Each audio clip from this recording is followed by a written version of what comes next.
O nosso patrão é o cliente. A nossa mina de ouro é o cliente. Então, a gente tem que buscar todas as formas de melhorar a forma de atendimento e a satisfação deste cliente. Essa frase, proferida pelo fundador das lojas Móveis Cielo, Lino Cielo, traduz com perfeição a filosofia e modo de atuação da empresa. Seu fundador, vindo do Rio Grande do Sul, a princípio para ficar apenas um ano, ao identificar o potencial da capital paranaense, mudou de ideia e está aqui até hoje. E já em transição, plenamente bem-sucedida com seu filho Anderson Cielo, diretor-geral, contribui no aconselhamento e visão geral do negócio para o crescimento e fortalecimento imediato da rede de lojas. Para falar mais sobre a trajetória de crescimento da rede de lojas, sua preparação profissional, o nosso convidado de hoje, do Personalidade Setor Moveleiro, é Anderson Cielo. Seja muito bem-vindo, Anderson. Apresente-se ao nosso público setor moveleiro, por favor. Maravilha, Carlos Bessa. Primeiro, agradecer o teu convite, né? Fiquei muito honrado em ser lembrado num momento como esse que a gente vive ainda, né? De transição. Aí você me pedir essa gentileza aí, fico bastante agradecido. Bom, meu nome é Anderson Cielo, sou filho do fundador da Cielo Móveis, Lino Cielo, meu pai. Montou a empresa há 18 anos, agora em março de 2022 a gente faz 19 anos de existência. Eu trabalhei sempre na empresa, né? Nunca tive uma experiência fora, isso até foi algo que durante a minha trajetória, de certa forma, me incomodava, né? Era um ponto que eu tinha que saber lidar, né? Ou seja, meu aprendizado é aqui dentro, eu só podia buscar recurso com estudos, né? Ou com uma visita num fornecedor, num concorrente, mas eu não tive uma bagagem de fora para trazer, para agregar, né? Enfim, esse tipo de experiência. Então, minha vida foi dentro da empresa, eu entrei num processo administrativo, na parte financeira, na parte de processamento de vendas, lá há 17 anos atrás, eu entrei logo no começo da empresa. Aí passei pelo setor financeiro, onde justamente no momento mais difícil nosso, que era um período que a gente teve uma crise mais forte, ali entre 2008 e 2009, meu pai tinha aberto algumas lojas, começou a fechar algumas lojas, um processo de expansão não muito planejado, vamos colocar assim, que grande parte dos empresários já passaram, né? Então a gente sabe o que não quer mais viver, né? Mas foi uma experiência que nos ensinou muito. E nesse período eu estava no financeiro, então fazendo toda a correria de pagamentos de um lado para o outro. Depois dessa experiência, eu tive um período na operação, na logística, né? Cuidando da parte de entregas e de carregamento. Nessa época a gente focava muito em pisos, e era um setor que eu odiava. Assim. Eu estava ali pela necessidade de aprender, né? Para ajudar meu pai. Eu acho que eu sempre tive uma admiração muito grande pela pessoa que ele é, pela história que ele construiu, e a nossa relação sempre foi de muito respeito, né? Não vou dizer que foram flores, né? Teve as suas dificuldades, a sua questão familiar e empresarial ali, né? Que sempre era muita mistura, casa com empresa, empresa com casa, mas ao longo da trajetória a gente conseguiu ir ajustando isso. Aí em 2009, né, eu não tinha nenhuma experiência na área comercial, tinha um pouco de contato com a comunicação da empresa, com parte de propaganda, e a gente vinha ainda nessa reestruturação financeira, passamos por algumas consultorias do Sebrae, mas ainda com uma gestão bem amadora, né? Ali naquele momento, meu pai trouxe a situação da empresa na mesa, juntou todos os filhos, né? Eu tenho um irmão mais velho e um mais novo, basicamente 5 anos mais velho e 5 anos mais novo. E deu a oportunidade de que quem quisesse assumir alguma das lojas, que fosse para a loja, assumiria as despesas e teria que se virar. E nesse dia eu optei por ir para São José dos Pinhais, que foi a nossa primeira loja, então também tem um vínculo nesse sentido, de ser onde tudo começou. E ali eu comecei a minha trajetória como empreendedor, vamos dizer, né? Que eu tinha que tomar minhas decisões, contratar, fazer vender, comprar produto, demitir, pagar as contas, enfim, eu tive que criar a minha história. Então ali que eu comecei a trajetória no comercial, fiquei 4 anos lá em São José dos Pinhais, conseguimos, né, honrar os compromissos. Em 2013, meu pai procurou que a gente reunisse as forças de novo para poder fazer a profissionalização e expansão da empresa. Então, em termos gerais, Carlos, esse é o Anderson. Legal. A história da Cielo Móveis traduz com precisão o espírito empreendedor encarnado por seu fundador, que é o Lino Cielo, né? Tão bem assimilado por sua gestão. Fale para nós sobre esse começo, como é que foi você ser inserido num modelo bem-sucedido já em fase de implantação, né? É diferente de você começar um negócio que não tem um histórico, porque aí a responsabilidade seria menor. Sim. Mas, com certeza, a responsabilidade é maior quando a coisa já está andando, não é isso? Então, vamos lá. Para resgatar um pouquinho, meu pai é bancário, 30 anos de experiência no Banestado. Quando teve a transição para o Itaú, ele ficou 2 anos e entrou no PDV. Dali para frente, ele atuou só nos empreendimentos. Ele tinha a construção civil, ele construía imóveis de médio e alto padrão, alguma coisa ali na Ecoville, alguma coisa no Jardim das Américas, e ele comprava pisos laminados na época. Comprava pisos laminados de uma empresa aqui local, que tinha muito problema de entrega, de mão de obra, de qualidade do serviço. E aí, na época, ele deu um recado para essa empresa, falou assim, ou vocês melhoram ou eu vou virar concorrente de vocês, né? Meu pai tem esse jeitão simples e direto de se comunicar, assim, e isso é uma característica bem diferente do nosso jeito de ser, né? Mas ele mandou o recado, no dia seguinte ele conseguiu um sócio. A pessoa falou, não, então tá bom, então vamos ser sócio, não precisa ser meu concorrente. E ali que começou a loja de São José dos Pinhais.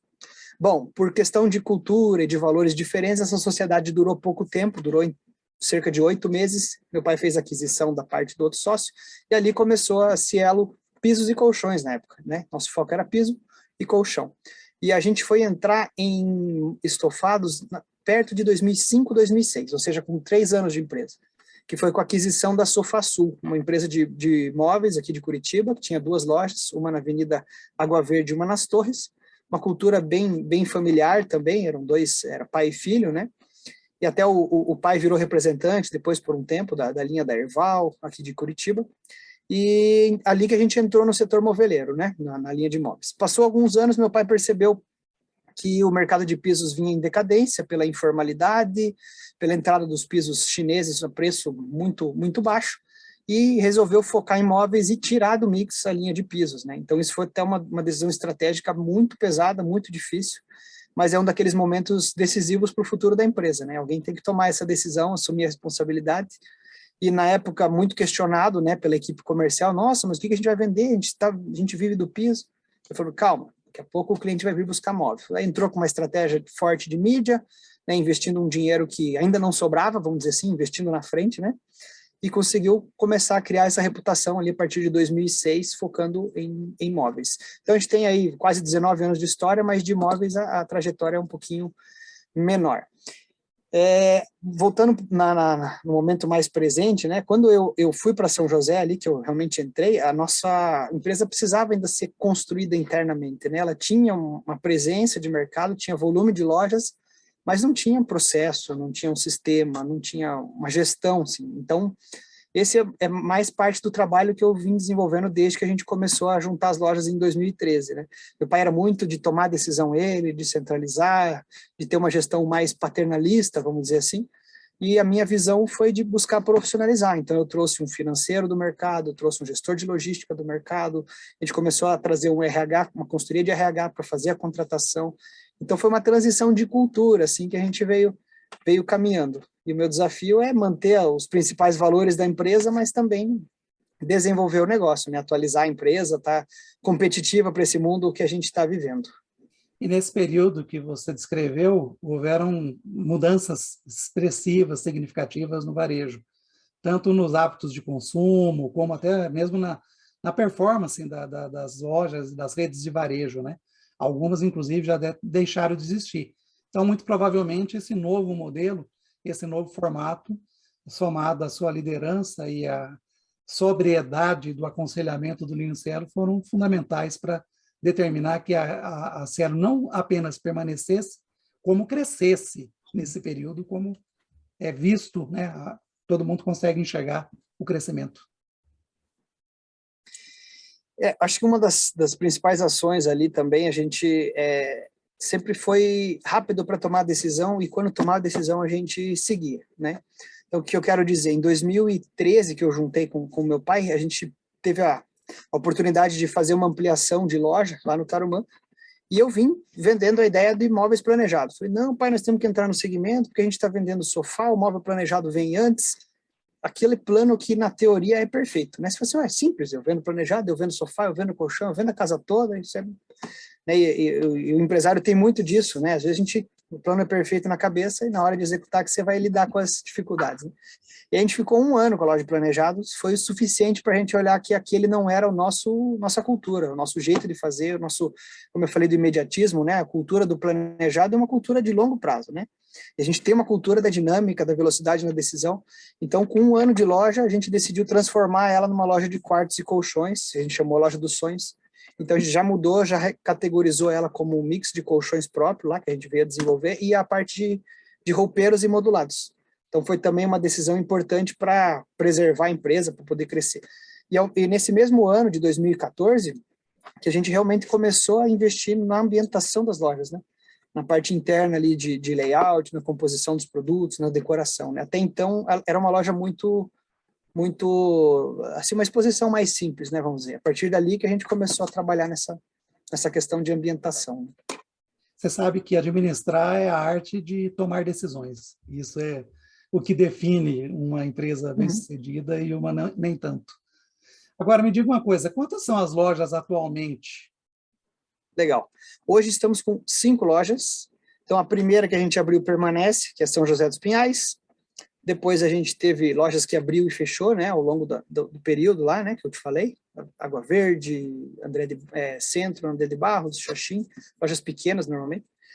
Aí, 2006, a gente abriu Tarumã. Na verdade, também existia uma outra loja de imóveis antigamente lá, chamada Casa Fácil.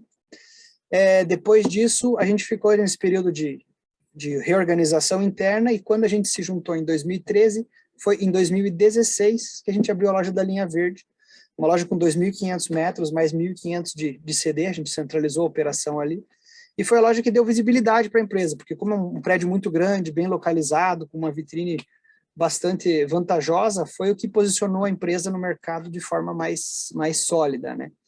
Também tem uma história interessante, porque foi um ato de empreendedor do meu pai. Eu lembro muito bem, a gente participou de um evento de varejo em São Paulo, chamado BR Week, que é um evento onde vão as grandes empresas falar do que está acontecendo.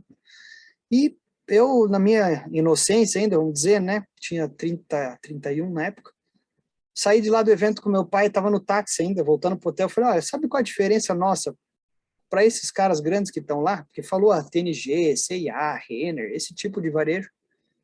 Falei, os problemas são os mesmos. Dificuldade com pessoas, dificuldade para acertar mix de produto, volume de estoque, acertar na campanha de marketing. Falei, são os mesmos. A diferença é que eles têm um pouquinho mais de coragem do que a gente. Ele vai lá e faz, vai lá e abriu a loja. Ok, né? A gente também tem que ter uma cautela ali, porque não pode pôr tudo a perder numa decisão. E aí, nesse evento, a gente decidiu procurar um ponto. Meu pai falou, então tá bom, então vamos abrir mais uma loja. E aí, meu pai é muito intuitivo, ele faz assim, ele sente que ele tem que fazer alguma coisa, ele faz. E aí ele achou esse ponto na Linha Verde, num sábado de manhã, me levou para ver o ponto, eu falei, meu Deus do céu, o que meu pai está enxergando aqui? Era um barracão, totalmente caindo aos pedaços, com um valor de aluguel extremamente baixo, né? Isso era o ponto forte que ele tinha enxergado. Meu pai, a perspectiva dele sempre foi financeira, econômica. Anderson, vamos fazer um outlet de imóveis aqui. Não vamos nem reformar, vamos só pôr a logomarca, vamos pôr um sofá aqui dentro. Depois eu te mando as fotos, Carlos, mas era chão com quebra, chão quebrado, era goteira no meio, ele não queria fazer nada. Eu falei, meu Deus, se eu fizer isso aqui, nós vamos matar nossa marca, eu preciso fazer meu pai enxergar o que ok, vamos fazer, mas não dá para fazer desse jeito. Daí eu trouxe uma arquiteta que já prestava alguns serviços para a gente, e ela conseguiu ajudar a desenvolver um projeto. Mas no primeiro momento a nossa agência de propaganda fez uma fachada e a arquiteta fez o projeto dela, e ele entendeu, opa, acho que dá para fazer algo maior e melhor aqui ainda. E ali que a gente fez a loja da Linha Verde, em 2016. 2019 a gente já vinha falando em mais expansão, e apareceu a oportunidade na Rebouças e Santa Felicidade no mesmo ano. Em março e novembro de 19 a gente abriu as 2 lojas. Abrimos um pouquinho antes da pandemia ali, né? Tanto que com 4 meses de loja de Santa Felicidade a gente já encarou uma pandemia. E essa loja da Linha Verde, por exemplo, é uma loja grande, né? Quantos metros quadrados ela tem? 2.500 metros. 2.500 metros quadrados. Eu conheço a Total loja são e ela realmente é muito agradável, muito interessante, muito e atrativa. está melhor ainda, viu? Fica o convite para visitar lá, Carlos. Fizeram umas Vou mudanças ver boas o essa que semana. melhorou, se é que é possível melhorar algo que já era tão bom. Vou É lá aquilo, né? conferir. A gente que está dentro sabe os problemas, né? Às vezes o consumidor, quem visita, não percebe. É o que se diz, Mas né? já Quem sabe onde estão as goteiras da casa é o dono da casa. isso. Mas para trazer o contexto aí do moveleiro, a gente tinha muito mix repetido, uma ambientação às vezes muito linear, e agora a gente quebrou, a gente misturou mais o sofá com a sala, então ela vai ficar uma loja que a pessoa vai andar mais devagar, vai passear mais. Antes era uma loja que ele enfileirava uma linha de sofá, o cara saía correndo. Então a gente quer quebrar um pouquinho isso. Se você for lá, você vai perceber essa mudança no ponto de venda. Eu acho que é legal também a gente falar sobre oportunidades e desafios. A pandemia, por um lado, ela representou um impacto muito grande sobre boa parte das atividades econômicas, porque era um fato novo, de um dia para o outro, sem manual de sobrevivência e uma incerteza muito grande. Só para recordar essa citação, essa referência, mas também puxar uma reflexão que é a seguinte: é inegável que a pandemia mudou os hábitos de consumo. As pessoas passaram a pensar diferente, a consumir diferente e a programar a vida também de maneira diferente. Como é que a Cielo utilizou esse momento como alavancagem para o seu crescimento? Porque eu sei que foi isso que aconteceu. Legal, Carlos, muito boa pergunta. Na verdade, eu resgatando agora aqui essa trajetória dos últimos 2 anos, eu acho que o principal ponto ainda foi a construção da equipe, construção do time. A gente manteve sempre no período de pandemia reuniões muito frequentes, praticamente diárias, assim, sobre o que estava acontecendo, como é que estava cada um, né? Ali a gente implantou, né, as reuniões online, então sempre um gerente motivando o outro, contando uma estratégia que funcionou na loja, e a gente nos viu obrigado a aprender a vender online. Ponto, né? Vinha sempre discutindo, precisa melhorar o WhatsApp, precisa melhorar o WhatsApp. Ali a gente viu que a gente só tem o WhatsApp para vender, então vamos ter que fazer isso acontecer. A gente tinha uma vantagem das lojas não serem em posições de muita visibilidade, então a gente conseguia fazer um atendimento discreto ali, mas manter a loja meio aberta, vamos dizer assim, durante o período em que era possível, né? Sem muito alarde, mas recebia os clientes ali e acabava conseguindo manter um nível de faturamento mínimo. Acho que tem uma característica importante na nossa cultura que é de aprendizado, sabe? É uma empresa que evolui muito internamente, isso os funcionários mesmos trazem, mas as decisões que a gente tomou no primeiro lockdown não foram as decisões do segundo lockdown, né? No primeiro lockdown a gente pôs boa parte da equipe em férias, ocasionando uma despesa muito alta, e boa parte da equipe comercial. No segundo lockdown eu falei, peraí, nós colocamos o comercial em férias e são eles que trazem o volume de venda, então deixa esses caras trabalhar. Fizemos no primeiro um enxugamento da equipe, né, porque gerou aquele pânico, né? Falei, não vai sobrar nada, vai sobrar pedra sobre pedra. No segundo a gente já, peraí, vamos mais devagar, isso aqui passa, no mês seguinte retoma muito forte. Então acho que a gente tem essa característica interna de compartilhar informações, de estar com a equipe sempre muito próxima, munida de informações, e compartilhar decisões também, né? Se eu vou abrir uma loja, a empresa vai abrir uma loja, isso já foi aprovado, já foi discutido por muita gente. Não é uma decisão impulsiva de acordar num dia e falar, preciso abrir loja. Não, a gente tem muito essa característica do comunicação interna e do planejamento, Carlos. E nesse período, desde o início da pandemia, qual foi o percentual de crescimento da Móveis Cielo? 26% no primeiro ano e 14% no segundo ano. Isso em volume de vendas, tá? Excelente. A história da Cielo tem um modelo muito bem sucedido de sucessão, né? Você já falou sobre isso na abertura do programa, em que você, Anderson Cielo, assumiu a empresa, imprimiu o ritmo, e não somente ao modelo bem sucedido, que já estava acontecendo, né? Essa transição, essa sucessão, ela foi um projeto com acompanhamento profissional ou foi espontâneo? Como é que foi essa decisão e implementação dessa medida dentro da perspectiva empresarial? Vamos lá, né? Acho que esse assunto é um assunto bastante complexo, né? Eu acho que cada empresa é uma É um empresa. assunto que me instiga bastante, porque dentro do setor moveleiro é muito comum as empresas serem familiares. E Sim. isso é que nem testamento, né? É uma coisa que todo mundo sabe que é necessário, mas ninguém faz, ou a maioria. Mas olha, fica um alerta aí. O que eu vejo de empresa que ainda quem faz a gestão é alguém de 80 anos para frente e que não começou a mexer com isso, são empresas que realmente vão penar aí para fazer essa transição, porque ela não pode acontecer da noite para o dia. Só existe uma boa sucessão se o sucedido preparou a estrutura para que aconteça, né? Tem muitos casos que a sucessão não funciona e normalmente culpam o sucessor, né? Ah, não conseguiu. Mas se eu sou um cara centralizador, a decisão é sempre minha, eu decido o que entra, o que sai. Eu falo, não, então tá bom, Anderson, a partir de agora você toma a decisão e eu vou embora. Ele não tem como fazer funcionar, né? O processo tem que... Hoje eu diria que a Cielo, quando chegar a minha vez, ela já vai estar com os seus setores funcionando, com a sua independência, a empresa tem que ter essa autonomia, né? Mas vamos lá, primeiro, assim, tem que entender, acho que sempre um aspecto familiar e o profissional, né? Meio que junto, mas na medida do possível separado, né?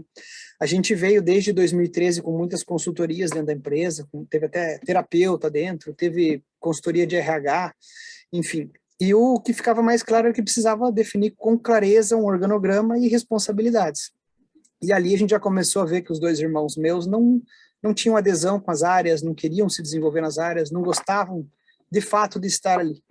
E eu garanto que a nossa sucessão só foi possível porque meu pai, em algum momento, aceitou isso, entendeu que realmente, se ele não tomasse uma decisão nesse sentido, de que os outros dois irmãos não poderiam estar ali, a sucessão não ia ter assertividade, enfim, sucesso, vamos colocar assim, né? Então, esse eu acho que é um primeiro ponto muito importante.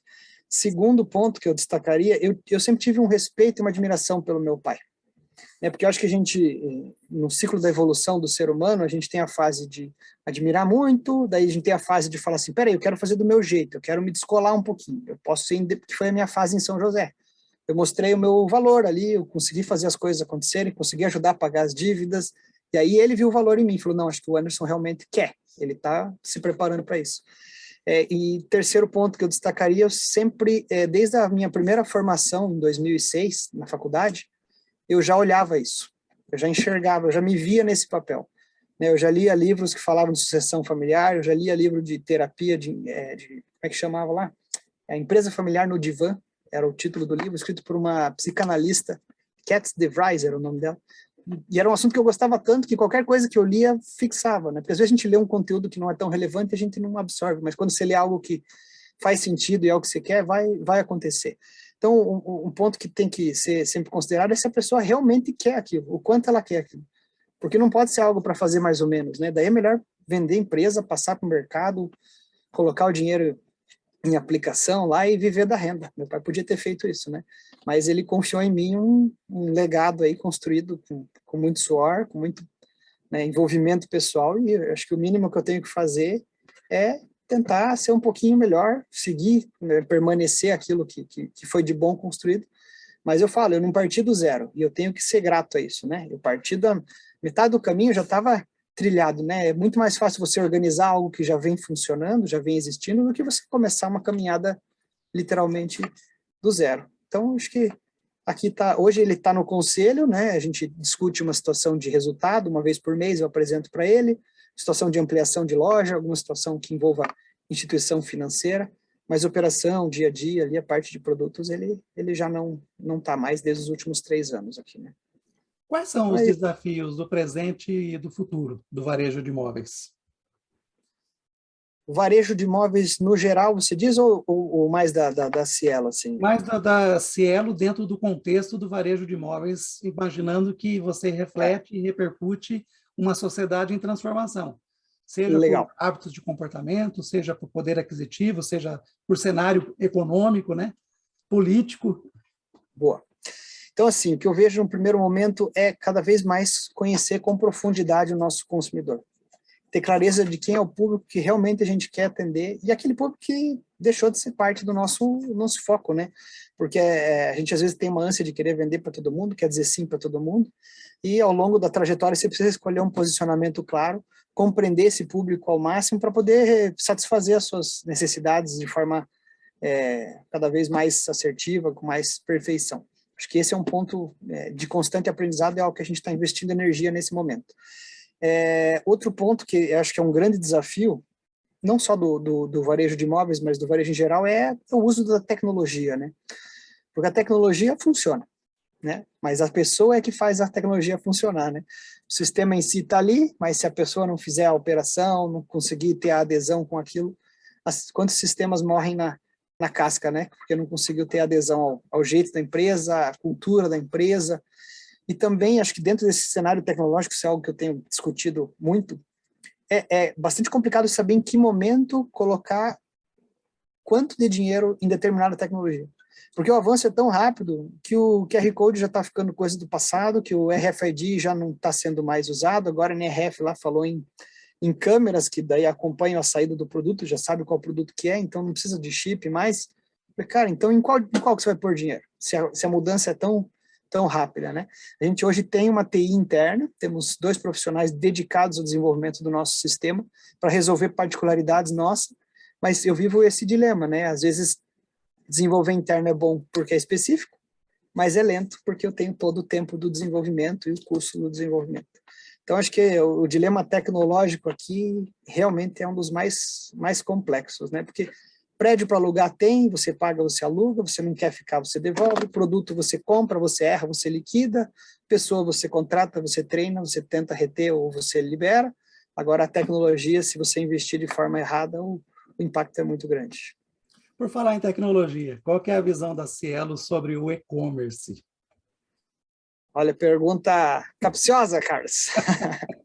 A gente não tem planos de curto prazo para entrada em e-commerce.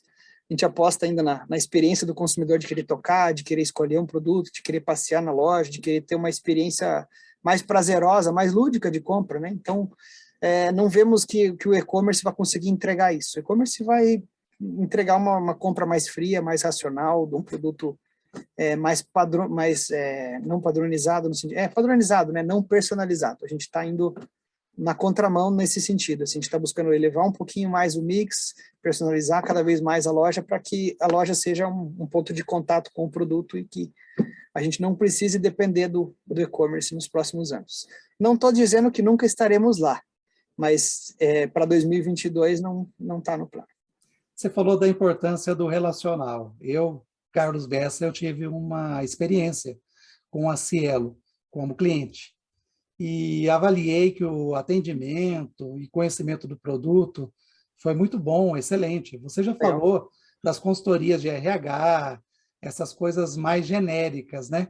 Agora, como manter uma equipe motivada e treinada com foco no cliente e com conhecimento sobre o produto, que é o que eu identifiquei que o atendimento que eu tive demonstrou.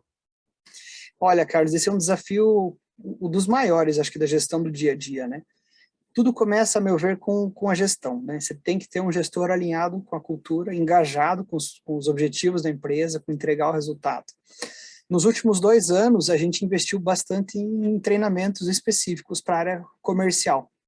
Inclusive, no ano passado, a gente fez um processo de coaching com todos os nossos gestores. Então, a gente mapeou o perfil de cada um, mapeou quais eram os pontos de desenvolvimento, e a consultoria trabalhou, né, foram 7 sessões com cada gestor, e hoje eu tenho certeza que são gestores transformados, porque eu acho que você precisa responsabilizar eles pela questão, né, de dar uma autonomia, uma independência, mas com conteúdo. Então, hoje eles têm isso construído, eles não têm um livro de receitas para seguir, eles têm uma autonomia para poder entregar o que precisa entregar e conduzir a equipe. Então, eu diria que ainda o grande ponto forte é você ter uma liderança efetiva.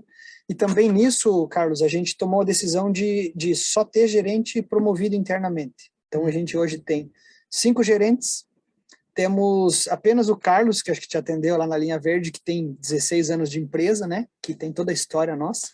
Inclusive, ele foi um leão para conseguir acompanhar tudo isso e mudar a cultura, né? Porque geralmente os mais antigos mantêm não, mas antes era assim, era do meu jeito, e ele conseguiu se adaptar ao momento, talvez por entender que ou se adaptava ou não ia, por mais que fosse um cara fantástico, poderia acabar não continuando no negócio, como aconteceu com muita gente, mas ele se adaptou. E os outros 4 gerentes são vendedores desenvolvidos para a gerência dentro da empresa. Então, acho que isso também cria uma visão de longo prazo, de quem está entrando na empresa e fala assim, puxa, eu posso ser gestor de uma loja um dia. Hoje, quando tem férias, a gente põe alguém que está em treinamento para cobrir as férias do outro gestor. Então, acho que tem uma valorização das pessoas assim muito forte, e é isso que faz essa conexão, né? E como eu falei, a gente está compartilhando sempre informações internamente. Então, eles sabem o que a empresa pensa, eles sabem no que a gente está se dedicando. A gente tem hoje um comitê de planejamento estratégico da empresa, que são reunidas 15 pessoas da empresa. Nós temos 85. Então, tem um de cada área, mais os gerentes comerciais, alguns vendedores, montador, assistente de logística, está formando parte desse grupo que vai fazer a análise do ambiente externo, análise do ambiente interno, tendência do setor, para a gente refazer o nosso planejamento estratégico, que é onde a gente está concentrando energia agora para definir o rumo dos próximos anos. Legal. E a Cielo atualmente ela só trabalha com móveis, né?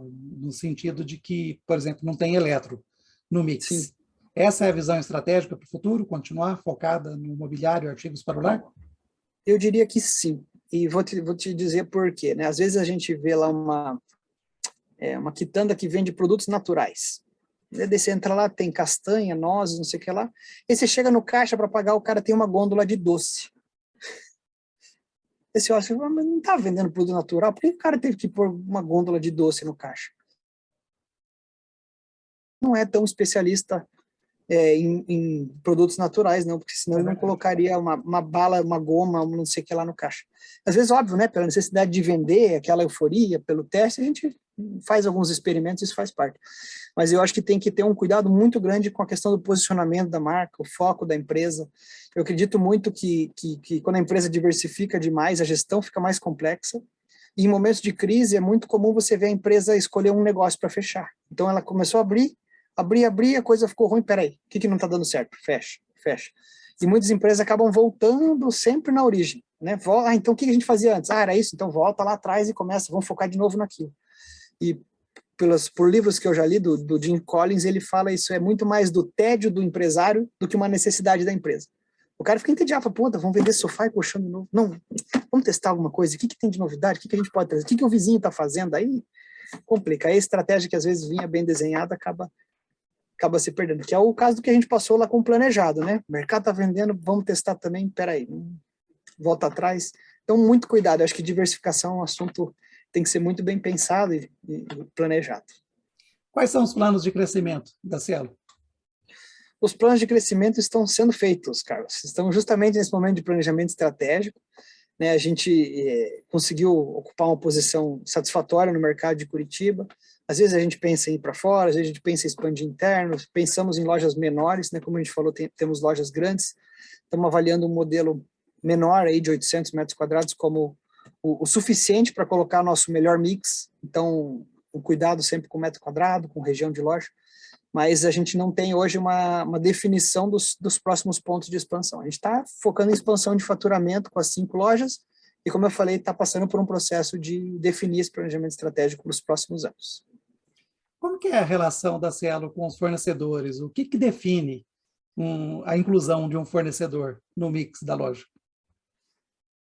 Bom, pergunta polêmica, mas vamos lá, né, Carlos? Eu vou ser politicamente correto aqui, tá? Olha, a gente já foi muito mais, vamos dizer assim, no sentido de defender a parceria e da fidelidade, e hoje a gente está revendo um pouco disso, né? A parceria ela tem que ser boa para os dois, ela tem que ser transparente, e às vezes a gente percebe que ao longo do caminho a coisa não anda como deveria. Neste momento, né, a minha principal atribuição do trimestre é visitar todas as feiras importantes e visitar fornecedor, né?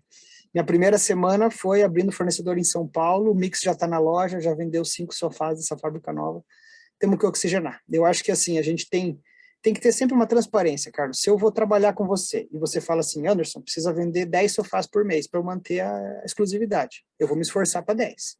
Chegou um mês que vendeu 8, eu já falo assim, Anderson, eu preciso te mandar mais 2 aí para fechar os 10. Tá combinado. E aí eu posso falar assim, ó, Carlos, eu não consigo comprar os 10. Ah, então, Anderson, ok, eu vou abrir aqui, vou abrir ali, porque eu preciso vender 10 por mês. Isso é transparência.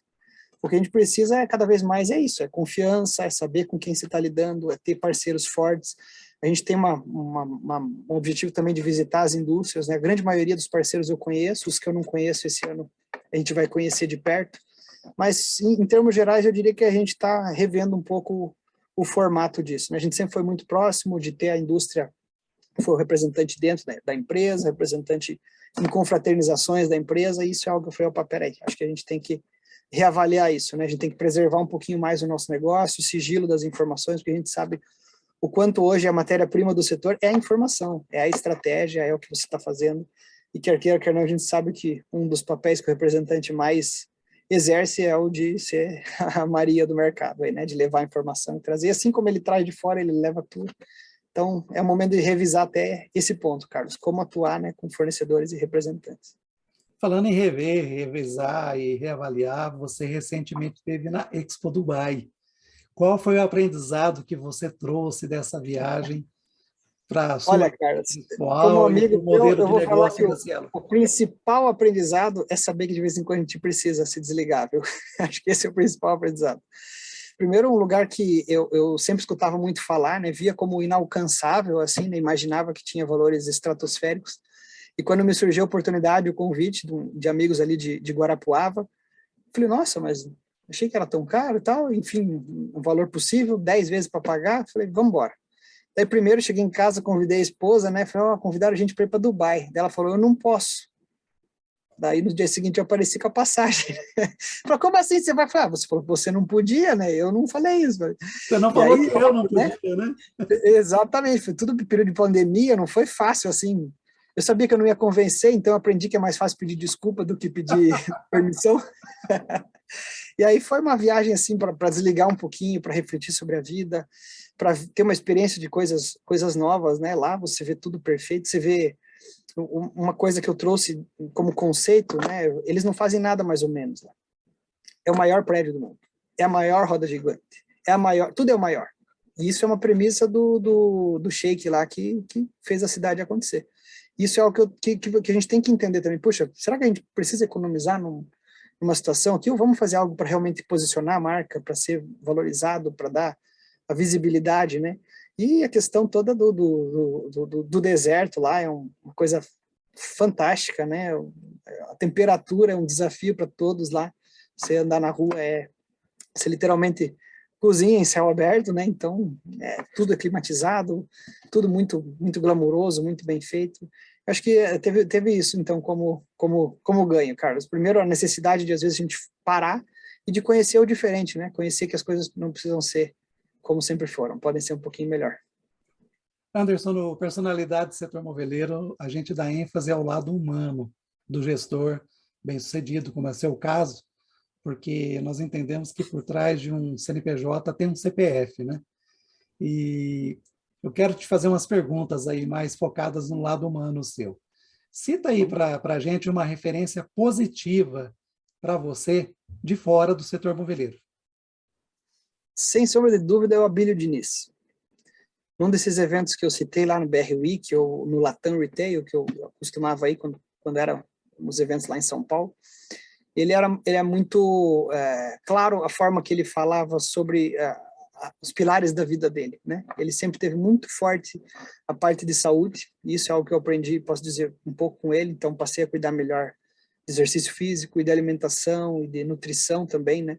E eu não tenho dúvida de que, para mim, tudo começa na qualidade do teu sono. Uma noite mal dormida, o dia não produz, uma noite bem dormida, a tua produtividade é outra. Isso, ele traz muito dessa questão. Tudo bem, o Abílio tinha um certo exagero na parte esportiva, né? Ele competia em esportes de altíssimo rendimento, foi campeão, eu não lembro agora o esporte, mas em N esportes ele entrava em torneios oficiais e ganhava, assim, então participava às vezes 2, 3 vezes no dia, sabe? Antes de trabalhar, no meio do almoço, de noite, uma coisa até um pouco além do saudável, talvez, em um certo sentido. Pela questão da competitividade também, que é uma característica dele muito forte. Outro lado que ele sempre falou muito é o lado espiritual, o lado da crença dele, da religiosidade, de manter a confiança, a parte de família, né, sempre muito forte também, né, tanto que agora ele com 80 e poucos anos está com filhos super novos aí, e ele jovem, né, está com 80 anos, mas cabeça jovem, dinâmico, falando, ativo nos negócios. Aprendi com ele também a importância de cuidar com os contratos, né, ele cita muito a relação que ele teve com a Cassino lá, e os prejuízos que ele teve nessa situação por não ter cuidado com algumas cláusulas, então ele ao longo de toda a sua experiência ainda admite que errou, né? Isso eu acho lindo, né? Você ter um cara que conquistou tudo que podia, cresceu tudo, e ele fala, não, aqui eu errei, isso aqui eu fiz errado. Isso eu acho que é um valor também muito muito nobre, assim, essa transparência, essa honestidade, essa clareza. Então, acho que esses são alguns pontos que eu lembro dele, assim, já li a biografia, li os livros que ele fala da trajetória, são histórias que inspiram a gente para produzir um pouquinho mais e melhor. E uma referência positiva dentro do setor moveleiro? Dentro do setor moveleiro, eu cito o time da Gazin, né, em especial o Osmar e a trajetória do seu Mário. Né, eu acho que ali tem um exemplo de sucessão bastante saudável, né, onde o Osmar ocupou o espaço dele, né, o Mário permitiu isso, ele entregou os resultados que a Gazin tem nos últimos anos, tomou diversas decisões estratégicas, e sempre foi uma pessoa extremamente aberta, acessível, né? Volta e meia visitava minhas lojas, a gente sentava para conversar, eu trazia as minhas dúvidas, dificuldades, conceitos que precisavam ainda ajustar, né? Porque a gente veio ao longo do tempo reavaliando a forma de fazer o DRE, reavaliando a forma de apropriar uma loja, e uma conversa com o Osmar de 1 hora equivale a 1 ano de pós-graduação, porque vai direto aonde é o calo, não, isso aqui está errado, você tem que mudar isso aqui, por que você não faz tal coisa, por que você não faz crediário próprio, por que você não... Dali você sai com um turbilhão de ideias para implantar. Então, esse time é especial. Você falou aí algumas vezes sobre leitura. O que você está lendo atualmente? Hoje eu estou lendo um livro chamado Manual do CEO. Até um nome meio careta, assim, mas faz parte do contexto do autor, porque ele é um cara que critica muito as faculdades, as pós-graduações e os MBAs. Ele fala, em resumo, assim, que por mais que eu tenha defendido isso muito tempo, hoje eu estou vendo por outro ponto de vista, né? Eu fiz 3 especializações na área de marketing, negócio e varejo. E ele fala assim, que quando você fez, e você deu certo na vida, vamos colocar em termos gerais assim, você ajudou a instituição a ganhar o nome.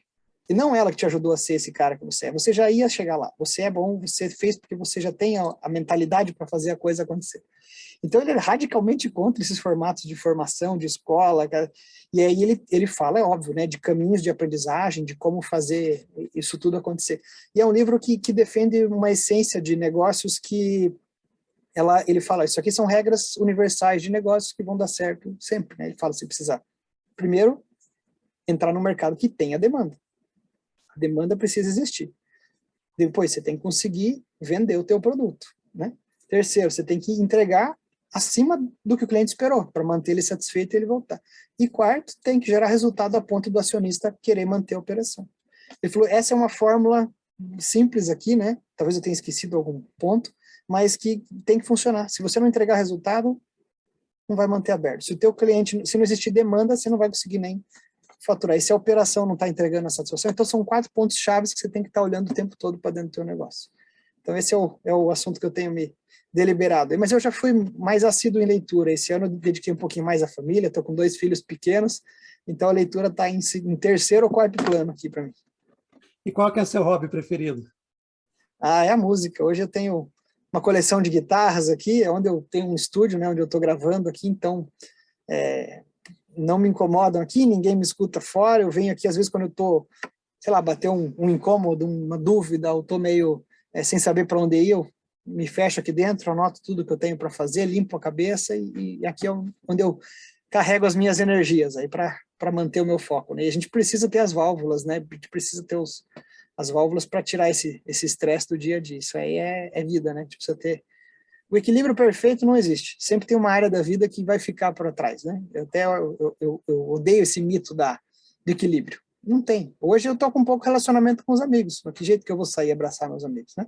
Então sempre tem uma área que vai ficar um pouquinho de lado. A gente só precisa escolher qual que é a área do momento, né?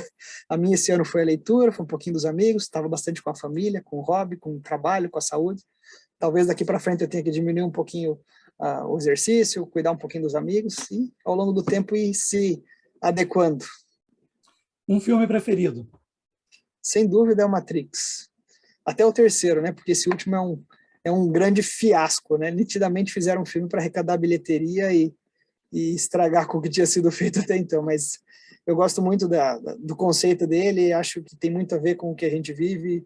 Nós vivemos N Matrix o tempo inteiro, né? E estamos presos a algumas coisas e precisamos reenxergar, ressignificar muitas coisas ao longo da vida, assim, né? Então é um filme que eu amo ou odeia, né? Tem gente que assiste aquilo de uma forma racional demais, fala assim, nossa, que viagem, como é que vai pôr um negócio na cabeça? Mas daí você vê o Elon Musk fazendo um projeto lá de implantar o chip e tal, e você fala assim, ó, peraí, ó, tá aqui, ó. Né? Você vê o metaverso, tem toda uma correlação, né, direta com isso tudo. Então é um filme que me prende, assisto, às vezes assisto eles de novo. Aí. Você mesmo falou agora há pouco aí sobre família, eu sei que você é 100% esse assunto, né? Qual que é a importância desse vínculo como estímulo para enfrentar os desafios do dia a dia, avaliando na perspectiva de que é contraditório, né? Para você se dedicar no dia a dia, você tem que abrir mão em determinado nível e momento da relação familiar. Mas, na verdade, é o que todo mundo fala, você faz pela família. Como que é isso? Pergunta complexa, pergunta de terapia aqui, hein, Carlos? É que os Então, sofás da Cielo são muito bons, então o divã é convidativo. boa. Então, assim, né, eu tô com o Heitor fazendo um ano, dia 29 de janeiro agora, né, 2022. A Helena com 2 anos e 7, e a Sofia de 9 anos, né? Tô casado há 4 anos com a Rafaela, 7 anos que a gente tá junto. Acho que, assim, só ela sabe tudo que eu passei, né? Tudo que a gente passa, tudo que a gente pensa, as inseguranças, tem que ser o casal tá ali para você poder compartilhar os teus medos sem medo. Né? Você tem que ter essa abertura, esse diálogo, essa confiança. Eu falei para ela assim, 2021 foi um ano muito bom, onde o mercado, vamos dizer assim, comprou, né? Mais do que a gente vendeu, o mercado comprou nos últimos 2 anos. Eu pude estar muito próximo dos meus filhos, ver bastante eles de manhã, ver bastante no almoço, chegar mais cedo. 2022 eu estou achando que não vai ser tão simples, né? A gente vai ter que achar mais estratégia de venda, vai ter que desenvolver fornecedor, como eu te falei, vamos ter que acertar cada vez mais no marketing para gastar cada vez menos, e isso vai acabar sendo prejudicado. Não tem muito o que florear, assim, dizer. Por isso que eu falo que esse equilíbrio que os livros vendem aí é mito, né? Um equilíbrio perfeito não existe. Então, é saber que tem momentos que vai ter que deixar um pouquinho a área de lado e tem momentos que vai conseguir estar mais presente. Mas também é saber que o final de semana você tem que desligar, saber que de noite chegou em casa, deixa o celular de lado, né? Eu acho que você tem que se concentrar no que você está fazendo no momento, né? A gente está fazendo a entrevista, meu celular está desligado, ninguém vai entrar aqui. Vive o momento, né? A gente já vive uma vida acelerada demais. Se a gente não criar as caixinhas do momento ali, a gente enlouquece. E se fosse possível voltar atrás, o que você fez que não faria de novo? Olha só, cara, o que eu fiz que eu não faria de novo? Acho que tem um ponto, talvez não seja assim tão relevante, mas quando eu fui para São José dos Pinhais em 2009, eu nunca tinha vendido nada. Né? E no primeiro dia lá eu recebi um cliente, coloquei ele para sentar no colchão e ele falou, vou levar. Eu falei, poxa, não é tão difícil assim, né? Então aí começamos a desenvolver a parte de vendas ali, fiz a gestão da loja. E eu aluguei um estoque lá em São José, para tirar o estoque da loja. Eu tinha o estoque nos fundos, era só metade de loja, metade de estoque. Daí eu aluguei um barracão, coloquei o estoque lá.